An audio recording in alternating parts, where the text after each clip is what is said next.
Hello, good afternoon, welcome to the Cambridge Union. It's great to see such a packed chamber.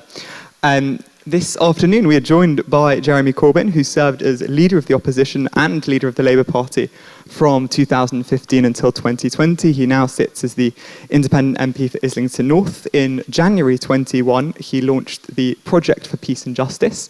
The way this event is going to work is Mr. Corbyn is going to give a short 5-minute introduction from the podium, and then there'll be questions from me, followed by questions from the floor. Without further ado, over to you.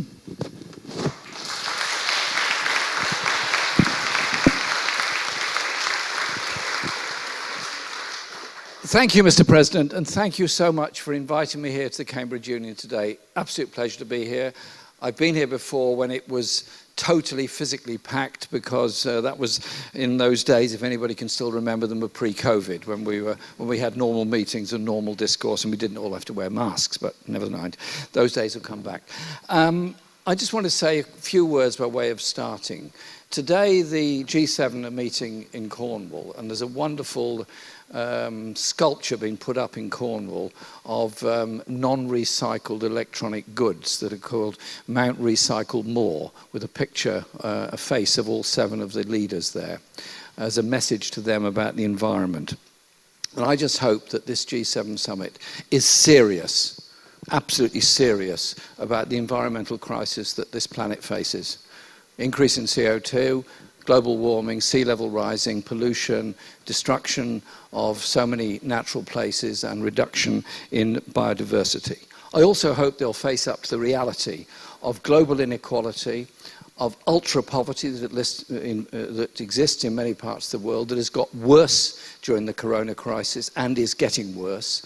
And their solutions, I hope, are going to be one of public intervention to improve healthcare and health services all around the world, but also an economic strategy that does empower the poorest in the world, and an economic strategy that is absolutely serious about how we guarantee people a basic standard of living. Because in our own society, the poorest have got poorer in the past 2 years, and have got poorer over the last 10 years at least, and the gap between the richest and the poorest is rising. And so there are so many issues that have to be faced around the world, and that means an industrial revolution that doesn't threaten the jobs of people that work in industries that are currently polluting, but instead finds a pathway out of that pollution to a sustainable planet for the future.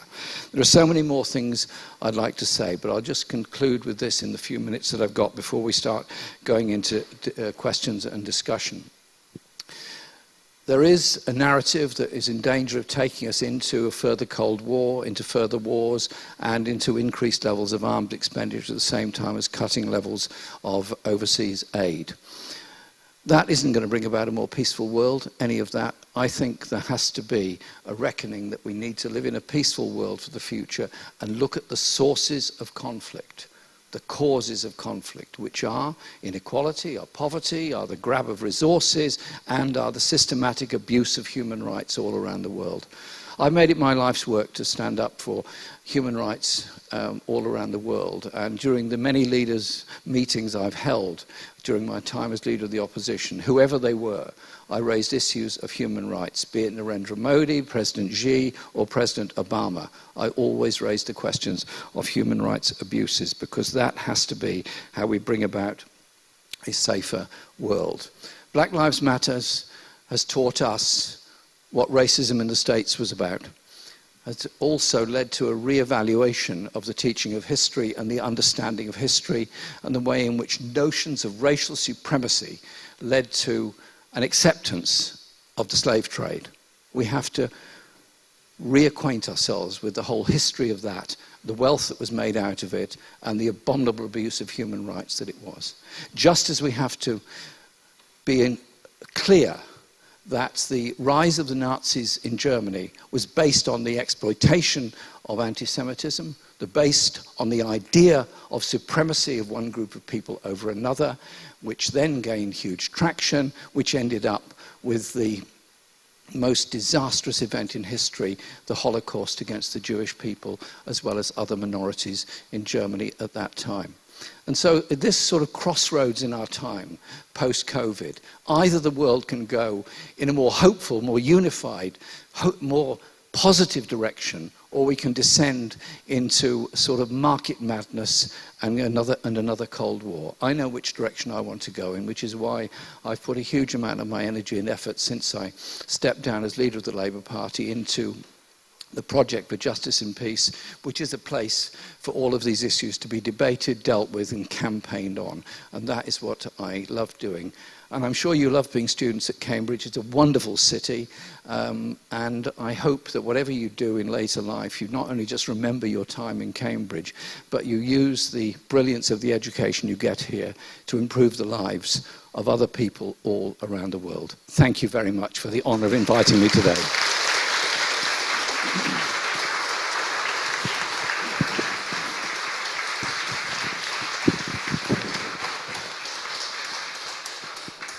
Thank you very much. I'm going to ask questions for about 20 to 30 minutes, followed by questions from the audience. Do you prefer life on the backbenches to life in the leader's office? Do I prefer life? Well, it's different. I'm now back on the backbenches where I always was before. What I enjoyed about being a leader of the party was the ability to have resources to do campaigns and to mobilize and to motivate people and to develop policy changes.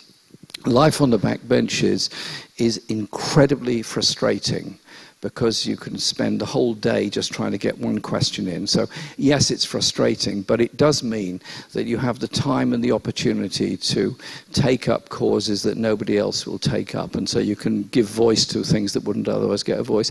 I wouldn't say prefer one way or the other. I always enjoy life, and I enjoy political discussion and debate, and I enjoy campaigning. Why did you launch the Peace and Justice Project, and what do you hope to achieve? Well, I launched it because I think there is a need for a place that will work on and develop the kind of policies that I managed to persuade the Labour Party to adopt, not just me, many others, in both the 2017 and 19 election manifestos. And I wanted a place that people could come together. So we've set ourselves... It's telling me to turn right at Park Street. Okay, thanks. What we've done is set ourselves 4 specific areas of work. One is media reform and media ownership, which I think is a crucial issue for the future. And maybe this will develop into questions later, but I do think there is an illusion that we have free media because we have free access to social media and internet, even if you don't buy daily newspapers. Wrong. Algorithms decide what you read, algorithms direct you in certain directions, and there are issues about ownership of access to the media. Secondly, environmental sustainability, as I outlined in the few minutes contribution I made there, is absolutely crucial, and we're working with all the other coalition groups around COP26. Thirdly, economic justice, minimum wage, guaranteed minimum income, those kind of issues, as well as supporting union recognition campaigns. And lastly, on international justice and the human rights issues, which again I outlined in my contribution. 50,000 people have become subscribers, if you like, to the Peace and Justice Project, and I'm very pleased with the progress we made. We delayed launching for a long time because I was worried that COVID would overshadow it. We went ahead anyway, and 500,000 people came on the global call, and we've got wonderful people endorsing it, such as former President Morales and many others around the world who've endorsed it. So I'm very pleased with the progress we made. Thank you. In September 2015, when you were elected as Labour leader, you pledged a kinder, gentler politics. Mm-hmm. Have you delivered a kinder, gentler politics? I tried to. I think people weren't always kind or gentle towards me, but I don't care about that particularly. I mean, people do what they do. I wanted to develop a politics where there was a more inclusive form of debate and a better form of policy making within the Labour Party and the trade unions, and an inclusive politics. And so I have spent a lot of time campaigning on and supporting mental health campaigns and issues, because I do think that it's one of the great unspokens in our world is the number of people that suffer from mental health conditions that don't want to talk about it and feel discriminated against if they do. So I tried to develop much of that. I think by the time the 2017 election campaign came around, we had achieved a very high level of inclusivity in politics, hence the very high turnout and participation in that election campaign. Indeed, I remember coming here to Cambridge for the debate which Theresa May, she came here for your debate, but she didn't come for that one. She didn't go, so she didn't come to Cambridge then. And that was, what was interesting then was the magnificent number of people out in the streets in Cambridge who were just interested in politics. And so, yeah, we achieved a lot in that direction. But politics can be very brutal, and the characterizations that I suffered in the mainstream media, as I say, I'm not particularly bothered what people say or think about me, but you should be aware that that sort of routine abuse, the Daily Mail did 14 pages of attacks on me on election day 2017, it does have an effect on people's perception of you. I'll finish with this. The best line I got in the 2017 election was, I was getting ready for a rally in the northeast, and there was a lady I was chatting to who, after a while, it was quite clear to me she wasn't really a Labour supporter. I mean, she wasn't unpleasant or anything, but she clearly wasn't really a Labour supporter or indeed any kind of socialist. So I said, excuse me, it's lovely to meet you and I'm pleased you're here, but what made you come? She said, well, I read that you're such an evil man. I'd have to come and see what you were like. I said, okay, and what's the verdict? She said, no, I don't think you're evil. I said, will you stay for the rally? And she did. So she was won over, but millions others weren't. You spoke of inclusivity in politics and your desire for a kind of gender politics, and you say you tried. And I'm just wondering how one reconciles that with the findings of the HRC. They carried out a thorough 18-month statutory investigation which concluded, and I quote, that there were unlawful acts of harassment and discrimination for which the Labour Party is responsible. Do you take responsibility for those unlawful acts of harassment towards Jewish people? I became leader in September 2015. There were allegations that came to light of anti-Semitic behaviour within the party, which I asked to be investigated and were. I also observed there was no system for examining these, no proper system of concluding what the person had done was anti-Semitic or not, and so I wanted procedures to be improved. I asked for the procedures to be improved and to be speeded up. I was not satisfied with the progress made within the party on this, so I appointed now Baroness Chakrabarti to inquire into this, and she did a very thorough inquiry into this. I did not speak to her at any stage from the moment she was appointed until she presented her report. And we accepted her report, and changes were brought about within the party. The HRC document does recognise that she made enormous progress on this, and I then brought in further rules that where there are egregious cases of anti-Semitic behaviour, then there should be a fast-track process for dealing with them. And later, when Jenny Formby became General Secretary, the whole process was speeded up a great deal. So I make it absolutely clear, anti-Semitism is an evil in our society.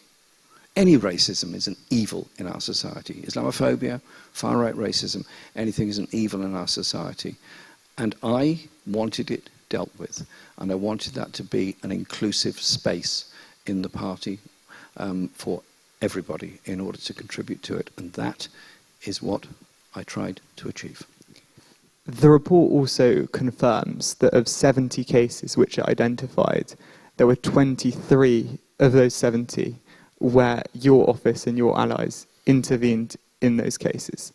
And if I just may finish this question, I think earlier on you were saying that you respect authenticity and you want people to, speak to you as a human, and I think I want to do that. So the reason I think this matters for a lot of people, particularly in Cambridge, is because for a lot of us, this isn't some story of political intrigue or some abstract news article. This is our lived experience. This is our coming-of-age moment in British politics, as it were.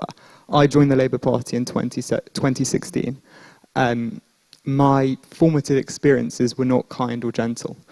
I was subject to unlawful discrimination and harassment, as that report confirms. What I was also subject to was online abuse in your name. I interned for a Jewish female Labour MP who was driven out of the political party that she was a member of for 50 years. And every time I went into a CLP meeting, I had the knowledge that simply by wearing a kippah, which I've worn from the age of 3, I could be subject to harassment and abuse. And so my question is, how do you reconcile the lived realities of Jewish members, some of whom are here tonight, with your rhetoric, which just doesn't match up with what we saw when we were in the room? Let's be clear. First of all, no anti-Semitic or racist stuff is ever done in my name. Ever. I would not tolerate it, I would not allow it, I would not do it. If people claim to do something like that in my name, it is not done in my name. So let's get that absolutely clear. Secondly, the process that you talked of, I inherited basically a dysfunctional non-process within the party in which the leader's office would be routinely consulted by the party's officials on almost any decision that was going. I didn't think this was correct. I didn't think this was the right way of running things. I thought there should be a separation, which is why I asked Baroness Chakrabarti to undertake the inquiry, which she did, and we then set up the Government and Legal Unit process. And I do not want there ever to be any racism of any sort within our party. And I have to say that the experience that some members suffered was wrong and appalling, of course, but I wanted a process that dealt with that and ensured it was not the case. I would also say that there are many people in the party that recognised what we were trying to achieve was important, and that process would be better run in the way that it is. And so I supported the rule changes that the party brought about at the conferences that subsequently followed. I think perhaps it would be useful if you would give specifics. So, for example, Luciana Berger, a Jewish MP in Liverpool, in, I think, October 2018, the front page of the Times showed that the Labour Party had sat for 6 months on a physical threat against her and hadn't informed either her office or the police. 6 people, including some people from the far right, but also people from the far left, have been convicted of the campaign of anti-Semitic and misogynistic harassment that she faced. What did you do, specifically in this case with Luciana, to prevent her from being hounded out of the Labour Party? Luciana was not hounded out of the party. She unfortunately decided to resign from the party. So she's wrong. She's wrong. The Jewish woman is wrong. I'm not saying she's wrong, because I appointed Luciana to the shadow cabinet in 2000. Can I finish? I appointed Luciana to the shadow cabinet in 2015 as our shadow cabinet member for mental health. And actually, we worked very well together on mental health issues. We travelled together, we campaigned together, and so on. She did suffer the most appalling abuse, for which we obviously gave her all the support that she needed and deserved. She then had a prosecution that she took on this, or the police, I think the police probably took the prosecution, and people were prosecuted for the treatment of her. And I think that the abuse that she received, the abuse that any other MP received, is completely wrong. She received appalling abuse, Diane Abbott received appalling abuse, Dawn Butler received appalling abuse, and many others did as well, online, on social media. And many people on social media hide behind non-existent names or fictitious names and continue that kind of abuse. So it's actually quite hard to track them down and quite hard to find who they are, or if they're anything to do with the Labour Party. I think, and I'm going to end with this, a lot of people from your office who later spoke out about what was happening, and we have the accounts of the whistleblowers in the Panorama programme, have identified what I think could be described as a sort of conceptual failure to understand anti-Semitism. And I think, actually, Andrew Murray, who was your special political advisor, who was a member of the Communist Party for 40 years, so he's really not one of the Blairite critics, actually put it best when he summed up the lack of understanding of contemporary anti-Semitism. And he said about you, he is very empathetic, Jeremy, but he's empathetic with the poor, the disadvantaged, the migrant, the marginalised, the people at the bottom of the heap. Happily, that is not the Jewish community in Britain today. He would have had massive empathy with the Jewish community in Britain in the 1930s, and he would have been there at Cable Street, there is no question. But of course, the Jewish community today is relatively prosperous. And he continues, racism in British society since the Second World War, what does it mean? It means discrimination at work, discrimination in housing, hounding by the police, on the streets, discrimination and disadvantaged education, demonization and mischaracterization in the mass media. That is not what happened to that is what happened to Afro-Caribbean and Asian immigrants and their generation. It is not mainly what has happened to Jewish people. And he says, for a whole generation that's now quite an influential cohort in the Labour Party and around Jeremy personally, that is what racism is. They would say, of course, Jewish migrants to Britain in the first half of the 20th century, they lived in appalling conditions, they had it rough, they were attacked by the fascists. But you know, that was then. The Jewish community's moved on. It's developed, it's integrated. Is it not the case that you struggle to conceive of Jews as a minority, and instead, in the sort of discourse that you inhabit, Jews are recast occasionally as capitalistic oppressors, as Zionistic oppressors. And so there's an inability to really deal with anti-Semitism because you don't understand what it is. No, I don't think it is, and I don't agree with Andrew's characterization of what he perceives my views to be. He's never had that discussion with me. I know him actually quite well, and I was more than surprised when I read that in his book. I represent a very mixed constituency. 70 different languages are spoken in my constituency. There are included within that many Jewish people, both those that would be followers of roughly the position of the Board of Deputies, those that are followers of Jewish Socialist Group, of Jewish Voice for Labour, a very large number of people, particularly more in Hackney than my area, from the Haredi community, who I know very well, who actually do suffer serious poverty within our society. Large families, insufficiency of income, and levels of discrimination against them. And so I think it is a little unfair to say that I don't understand the community I represent. I do not have the lived experience of it, obviously, but I try to represent people and put myself as far as I can in their position while taking up any cases or causes that they have. And so, did my office behave in the proper way?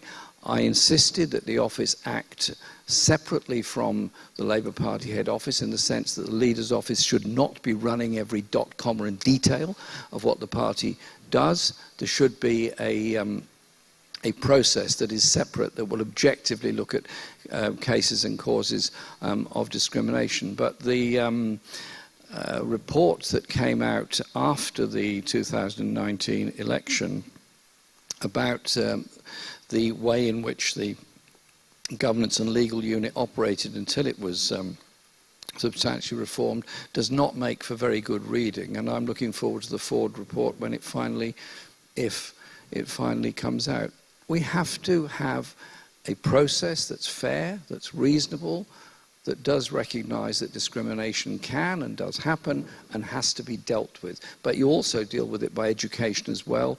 And I did appoint the Pears Institute through Birkbeck College to undertake an education programme which they prepared. On that point. Prepared to begin, and they did in fact start working on that before the 2019 election intervened. Okay, just on the point about your office, I think what's transpired since leaving office, and I know there have been various accounts by various people, is it not the case that you sacrificed a great deal for pushing forward with your beliefs on this? So, in the case of the Margaret Hodge suspension, John McDonnell broke ranks. Wasn't suspended. So, in the case of Margaret Hodge and the confrontation she had with you, John McDonnell broke ranks. In the case of the IHRA definition, adoption by the Labour Party, and I think it was September 2018, it became increasingly clear that you were going to lose that one. So by August, all of the big trade unions had, signed it. By September. There was a majority on the NEC, but nonetheless you persisted, and very rarely you spoke at an NEC meeting against the adoption of the definition in full. And I'm just trying to understand where the intransigence comes from, why on several occasions you just failed to listen to the Jewish community and you decided to tell them what was best. No, I've never told people what's best for them. I do listen to all communities and speak to them, and indeed have listened to a very large number of people on this issue. The party discussed and eventually decided they would adopt the IHRA definition, although there were concerns about the examples that were used on the basis they could prevent debate and free speech, particularly on issues relating to Israel, Palestine, and the Middle East, which I'm sure you wouldn't want to suppress that debate any more than I would or anybody else would. And so that was the area that was of debate and discussion. And indeed, the authors of the IHRA now have some concerns about it. One of the examples, indeed, yes. Yeah, for sure. It has to be clear that we're not tolerating any form of racism. You can obviously discuss Israel and Palestine, and I do, and want to see justice there. You don't and shouldn't and never could, or never would rather, I hope, descend into any form of anti-Semitic language in dealing with those issues. Okay, let's take some questions from the floor. Do we have microphones ready? Yes, so could we start over there in the front, on the right? This gentleman here.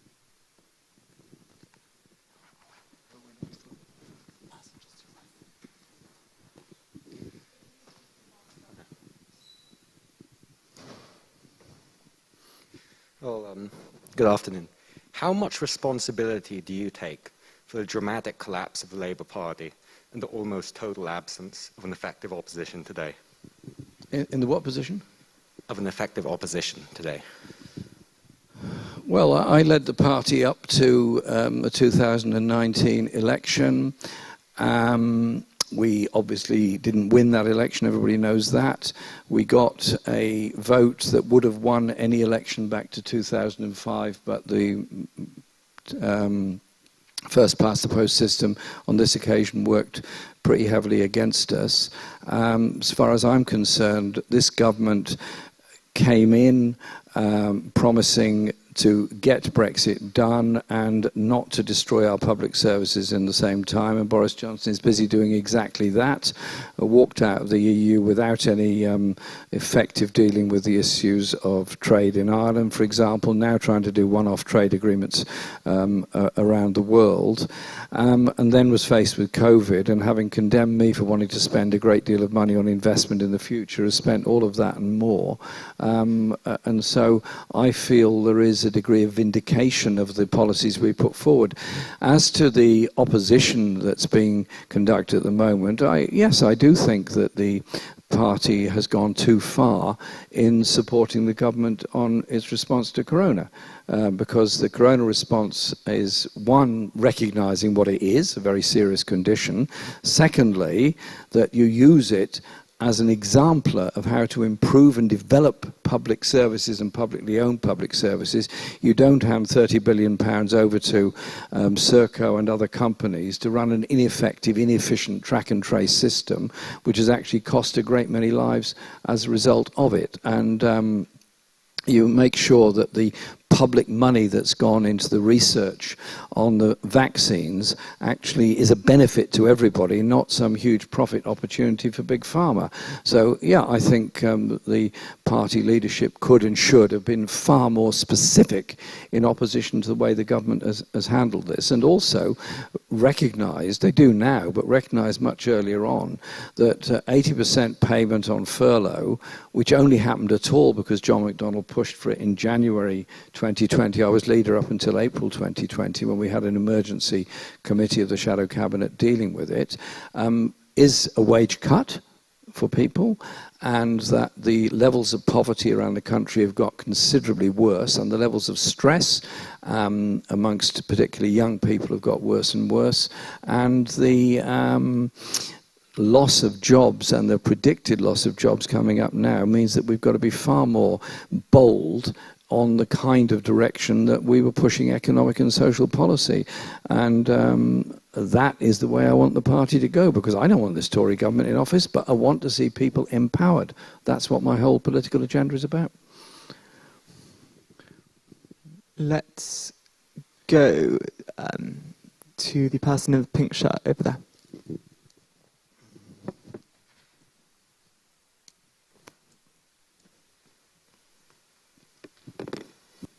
Hi, thank you very much for coming to speak to us today. My question is, how do you feel about the shift of the sort of original voting base of the Labour Party, but as well as like generally sort of left-leaning parties, even like Democrats in the US, from say working class, maybe less educated, to more like city liberals? And should the parties on the left sort of do anything about this shift, and can they? Didn't they fail the original voting base, which transpired on the election of Donald Trump or the Brexit referendum? Thank you. Well, the election of Trump was something that was, I guess, a surprise to many people that thought they were very good political commentators. If they'd thought and looked at the US, it should not have been a surprise at all, because Trump managed to be quite effectively clever at being a populist working class outsider, speaking up for communities in the Midwest and so on, whose livelihoods under threat from deindustrialization and all that goes with that, and at the same time be a billionaire property speculator who was actually protecting the financial interests of the very wealthiest in the United States. And he managed to somehow or other link the two things together. I've never forgotten his, in my view, appalling but very clever speech he made in Ohio a couple of days before the election, when he won the election. To me also was disturbing was that he actually got more votes when he lost against Biden than he did the first time round. Biden's campaign encompassed actually quite a lot of what Bernie Sanders, Alexandria Ocasio-Cortez and others had been saying on a domestic agenda within the USA. Now, left parties need to be clear what they're trying to achieve, which is full employment, is environmental sustainability, is a security of life in health, housing, education, all those issues, but also be clear that you appeal to all sections of the community. And that's why the work that we did on the Green Industrial Revolution, I can remember it like it was yesterday. We first discussed the Green Industrial Revolution ideas around a shadow cabinet table, and I asked Becky Long-Bailey to lead on it, and she said, Jeremy, I'm very happy to do that, but any policy we put forward has got to be as appealable in Salford as it is in your constituency. And I said, I absolutely get that. So we're not here to threaten people that work in industries that are polluting. It is about investment and change and improving for the future. And if you just play to a populist agenda as per Johnson and Trump, then eventually you come unstuck because you're not actually offering any solution. Now, you say, well, I don't want to put words into your mouth, but you were raising a question about left parties for the future and the direction in which they go. I think it's quite interesting, despite all of the media piling in on the left, a left candidate has just won the election in Peru. That wasn't expected. Evo Morales' party won back in Bolivia, having been removed from office. And left parties are not all necessarily in a weakened position all across Europe, although yes, there are challenges, and there are challenges from the far right, there are challenges from nationalism, and it does mean that the left has to be far more engaged and active in life and in communities. And so going back to your point about what I tried to do as leader of the Labour Party, I was very determined to set up a community organising unit so that the Labour Party would not be just an electoral machine, important as that is, you're a political party when all's said and done. It's got to be organising in the community. Campaigns on health, on education, on housing, on environment and clean air, all those things. It's got to be part of empowerment of people, because we live in a society that actually disempowers people. And I had enormous resistance within the bureaucracy of the Labour Party towards setting up the community organising unit. When we finally got it set up, sadly, it was the first thing that was closed down when my successor, Keir Starmer, became the leader of the party, and I think that is a huge mistake. Left parties have got to be part of the community. Politics is not a media discourse, a Channel 4 debate, or a university discussion. Politics is real, everyday life for people who are really up against it, trying to hold down 2 jobs, trying to feed children, trying to survive. The left has to have an answer to them. It isn't just about what you can say in a TV studio. Yes, you in the blue shirt.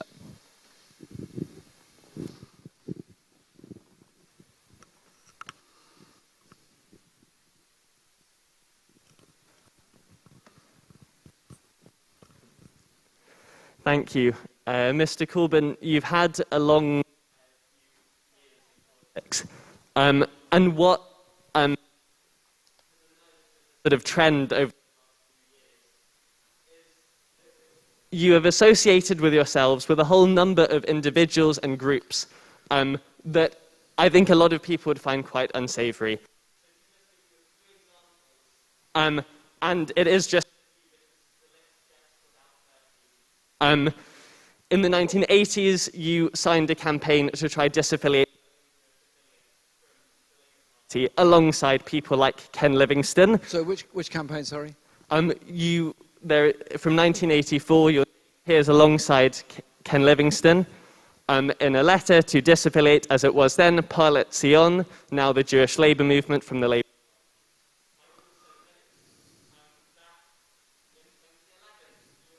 Terrorist.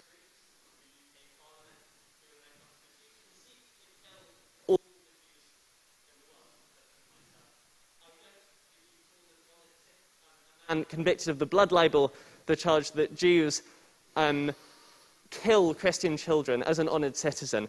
Now, if you look across the whole trend, perhaps a few what really surprised me always is that you never accidentally stood on a panel with someone who was pro-austerity and endorsed their views. Never accidentally appeared and endorsed white supremacists, although one of them, the leader of the KKK, did endorse the Labour Party under your leadership. And so my question to you is, are you the unluckiest anti-racist in history, Mr. Corbyn?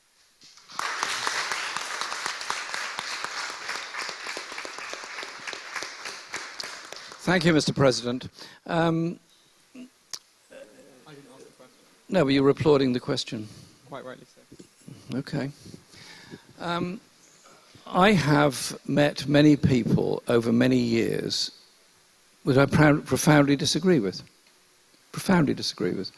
And I've challenged their views, argued with them, discussed with them, but also recognised that in any situation, to bring about any kind of resolution, you have to talk to people you don't agree with.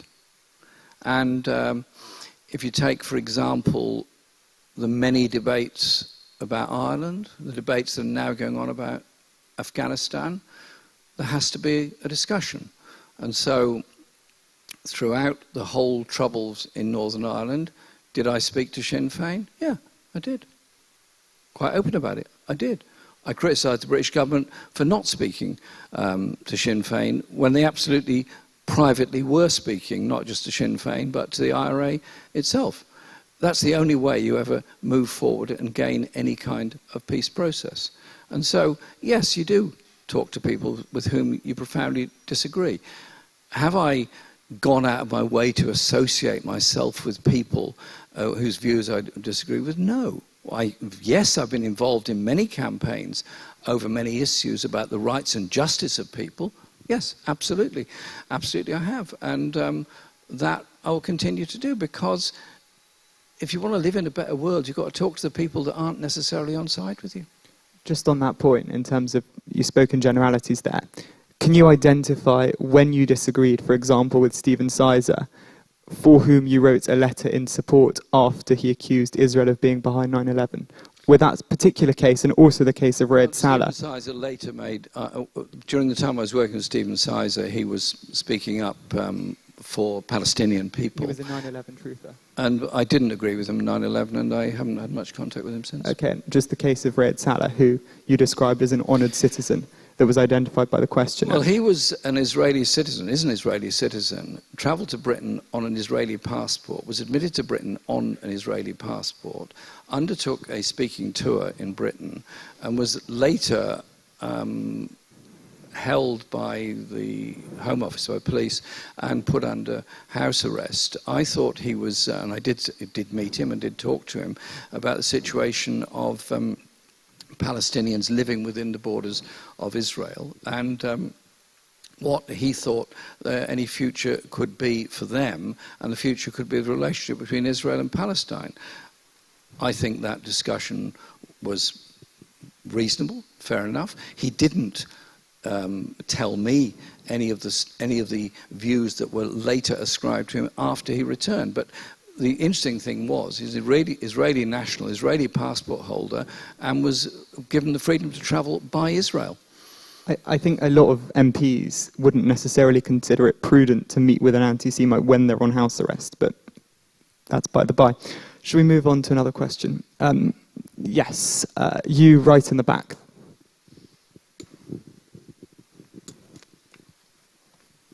And then afterwards, if you could pass it in front to the person in front of you.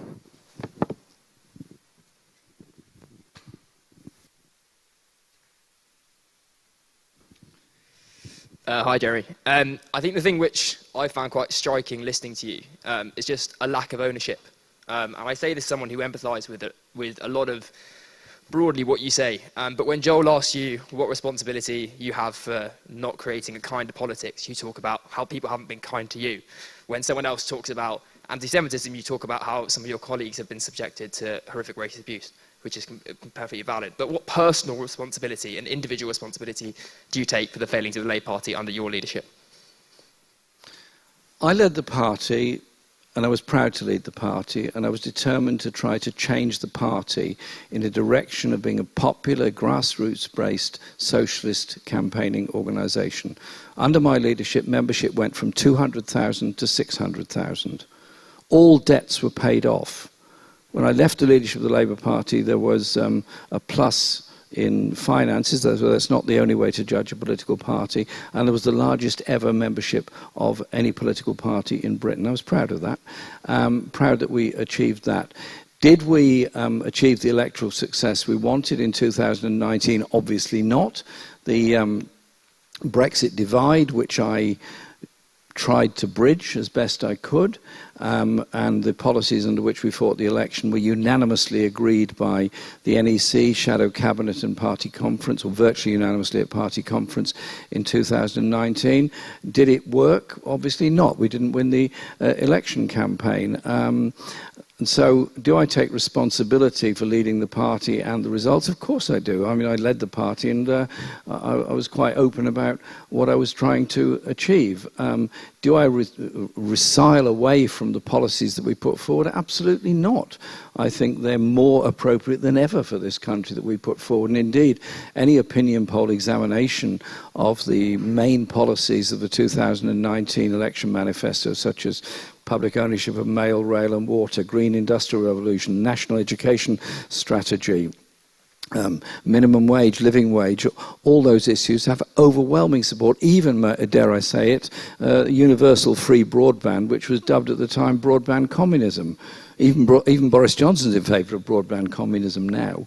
So, you know, things do come full circle. I think the great thing we achieved was to engage a large number of people in political activity for the first time, particularly younger people or older people returning to political activity. And they haven't gone away, and they're not going away, and I hope they never do go away, because we need that vibrancy of a pressure from the left in our political life in this country. And that is something that I spend all my time doing, and I'll spend the rest of my life doing. Person straight in front of you.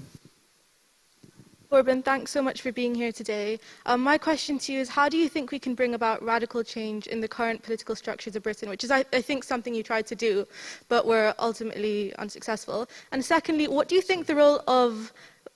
Hang on, I wasn't quite Let me talk slower, I'll talk slower.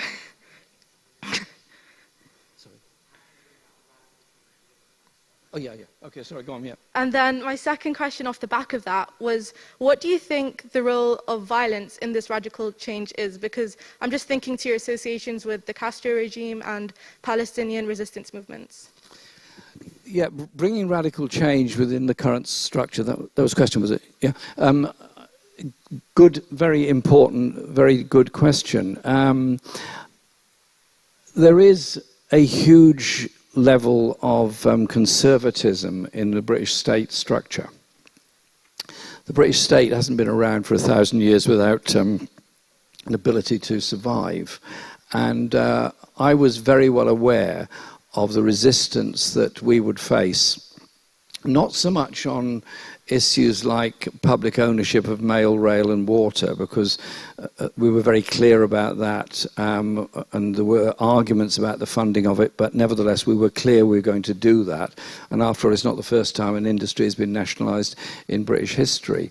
What was much more concerning to the wealthiest and most powerful in our society was the suggestion that there would be increased workers' participation and control in companies, there would be a right of workers to take over failing companies, it would be the empowerment of people. There were also strong objections to the general trend of the international strategy I wanted to pursue, because I think that we spend far too much money on military expenditure, we spend far too little on overseas aid, and we promote a trade policy that is often unfair. And I was anxious to change all of those things and develop trade and international relations policy based on much more on human rights than on perceptions of strategic interest. Now, that I was strongly condemned for. But interestingly, during the 2017 election campaign, a horrible, terrible, tragic event occurred, and that was Manchester, the killings that took place in Manchester. And some days later, the day campaigning resumed, I made a speech there about what I considered to be Britain's failings in international policy. Afghanistan, Iraq, Libya, I mentioned, but there were others. And I was advised by a lot of people not to make the speech and not to draw the link between Britain's international policy and the growth of terrifying and horrible terrorism around the world. But I did, and interestingly, it got a strong YouGov approval within 3 or 4 hours, and the debate sort of subsided there and then. Do I think we were objected to by powerful forces? Yeah, absolutely I do, and I totally get that. When you say the question of violence in political change, I'm not in favour of violence. And I would say that because I think that if you suppress a people's wish to achieve something, then eventually there's going to be either violent suppression of the protest, or there's going to be an eruption of anger that can lead to violence in terms of standing up for people's rights. So you look at those that are campaigning for land rights in India or many countries in Latin America, you look at other issues around the world. And so surely the basis is that you have to work on the principle of decency, justice and human rights as the basis of everything you do in order to bring about that change. Was it going to be easy in government to bring about the changes that we wanted? No, I fully got that, and you would only bring about those changes by peaceful support and mobilizing people. I have family connections and a quite close relationship and knowledge of Chile, and I first went to Chile in 1969 on the year that Popular Unity was founded, which won the election a year later, and Salvador Allende became the president.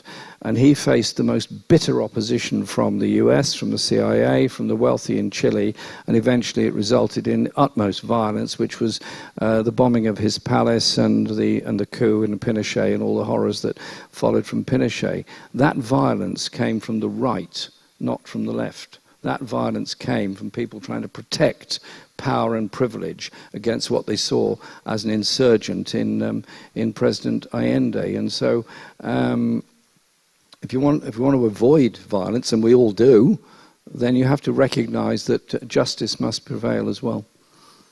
Let's take a penultimate question. Yes, in the front row. My great aunt is a lifelong Labour member. She's 70-something, but she still campaigned every day in Bury North in the 2019 election. And I think they lost by a couple of hundred votes with James Frith. And on the days running up to the election, the Momentum campaign thing was advocating that any local campaigners didn't go to Bury North, where it was a nail-biting election, but instead went to some of the target seats that they felt had MPs who were perhaps more ideologically inclined to concur with them. My question is, was the central failing of the Labour movement under your leadership an obsession with ideological purity at the expense of a genuine appetite for power?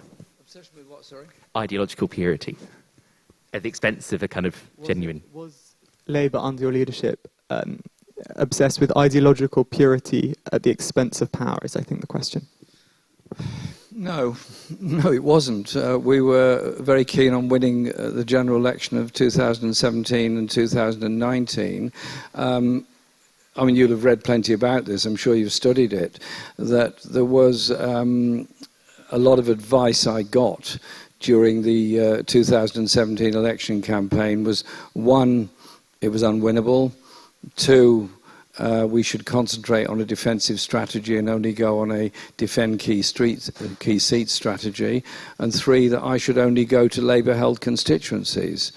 I rejected all three items of advice and went to constituencies I thought we could win, and in many of them we did win, and that we had to have an assertive campaign all over the country in order to gain constituencies. And so, yes, there was an argument, no question about that. And again, if the Ford report ever comes out, it will show what that discussion was about.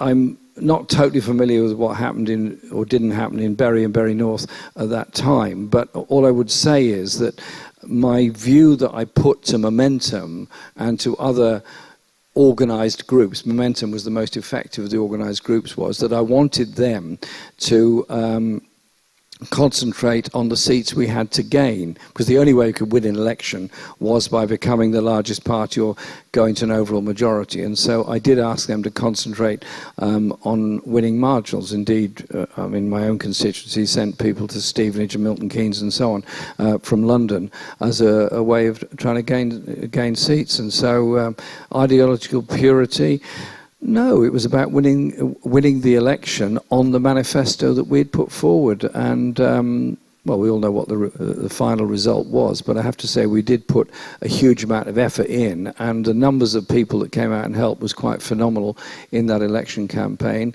The date wasn't great, mid-December, and the circumstances were not great because it was on the cusp of the whole Brexit issue, which I wanted to resolve by means of discussion with the EU, which I'd already been holding anyway, again publicly. Keir Starmer and I met Michel Barnier many times to discuss what kind of trade agreement we could reach with the EU.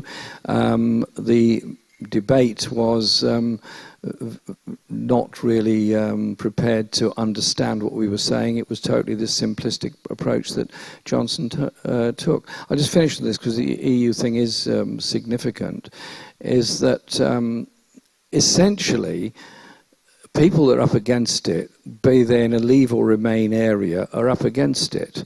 And I was trying to put forward policies that would bring people together and unite them, and that was my whole strategy in the run-up to and the election campaign itself. Yes, on the left, in the few rows back, yeah.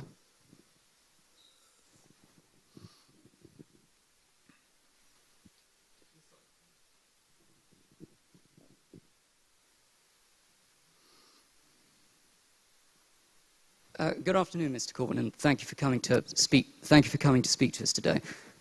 Irrespective of whether or not we accept your accounts of how you attempted to deal with anti-Semitism in your party, how do you go about explaining the phenomenon during your leadership? To what do you attribute it? Because either you accept that there was a large spike in allegations of anti-Semitic behaviour after you became leader, in which case you need to explain it with recourse to your own leadership, or you must tell us that, you know, this was a problem that existed under Miliband and Brown and Blair, except it was a better kept secret. So was it a problem with your leadership, or was it a problem with the party you led? There had been occasions of anti-Semitism in the past in the party, of that I've no doubt, and there were some historical cases that that could be found. The numbers of people that were accused of anti-Semitic behaviour or utterances was actually very, very small. Very, very small amongst the total membership of the party. And I was keen to, A, deal with any form of racism, anti-Semitism obviously being a very important one, but also keen to defend the reputation of the Labour Party and of members as a whole, hence the processes that I set up. I received a huge amount of pressure on this. Many cases were reported to the party, which turned out to be A, not party members, B, duplicates in some case, and we had to, or had the party rather, had to sift through all those and deal with them appropriately. And so I just want it clear, anti-Semitism is wrong. Absolutely. End of.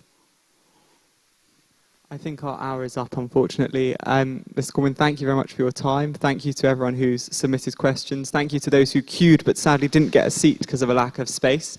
If you could remain seated until after Mr. Corbyn has left in order to ensure that we don't crowd and we don't have a bit of a COVID risk, that would be ideal. Thank you very much for your time. Could I just say thank you very much as well for inviting me here today.